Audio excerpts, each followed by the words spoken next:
It's returning to iPhones in Europe, to Android devices worldwide. Can people get it, access it? What's the pickup? Right now, you can only access the Epic Games Store in the EU if you're on the iOS, and globally on Android, as you mentioned. It is an absolute pain to download on both stores. So Apple and Google are fighting this tooth and nail. I just watched some videos that came out this morning. We're going to be trying it all day today. This is requiring anywhere from 10 to 20 steps. There's lots of flags and alerts on both phone devices saying, hey, are you sure? Are you sure you want to download this? So these stores are going to fight this tooth and nail. An Apple spokesperson clarified to Bloomberg that it is a 5-step process in Europe at least, not 15. I'm glad to have you on the show, right? You're a firm that invests in video game startups that want to disrupt the industry. That's what Tim Sweeney's trying to do. The argument that if you have more stores, you have a more competitive market, $180 billion video games market, half of which is mobile. Is he right about that argument? He is right that it is better for the games industry if there are more stores, more options, and more competitive pricing.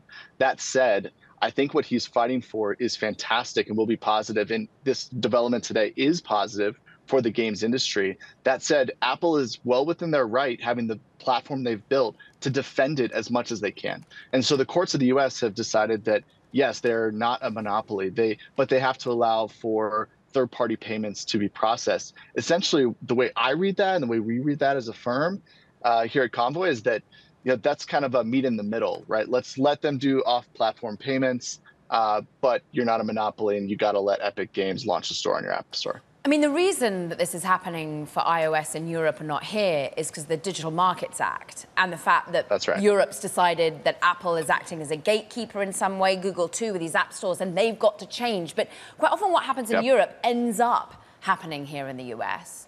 So if you're saying they're pushing and fighting tooth and nail, will we ever see it occurring here in the US unless there's our own antitrust issues that are set to bear here?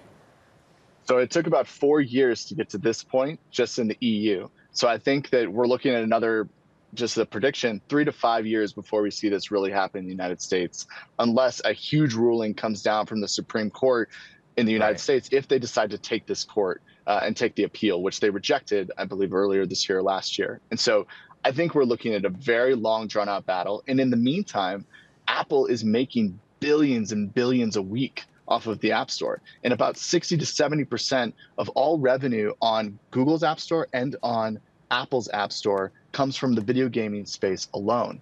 And so the reason why they're fighting, Well, let me just jump in, and Kara, I'm sorry about this. We're talking about that Apple side of the story. Let's be under no illusions. Epic want to make money from this arrangement, right? They have the target of 100 million downloads by a certain period of time. Ambitious.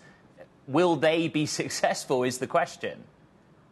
I think Epic Games is going to make a lot of money off of this move today. I think they'll make it primarily through Android globally. And then I think they'll secondarily make it on iOS. I think it'll be in that order of magnitude. But Epic Games, as a private company that owns Fortnite and Rocket League and Fall Guys, they have now recently launched UEFN, which is basically their Roblox competitor. They watched Roblox have success, so they're launching their own sort of user-generated content platform.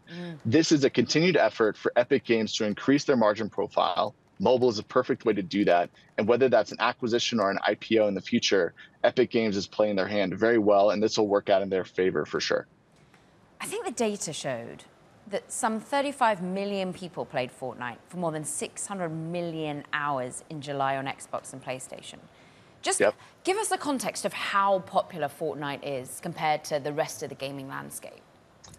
Before Fortnite was kicked off the App Store, we as a firm did an estimate that Fortnite was responsible alone for almost 1% of all revenue on the Apple App Store before it was kicked off. That was sort of an estimate that we kind of did internally. The significance that Fortnite is as a title on console, which you just mentioned, is absolutely massive. And on mobile, which is more accessible globally around the emerging market countries, especially, which is why Android's important, Fortnite is one of the top 5 forever titles. We call them forever titles in the gaming industry in the world, right? Alongside that is things like Call of Duty and Grand Theft Auto and many others.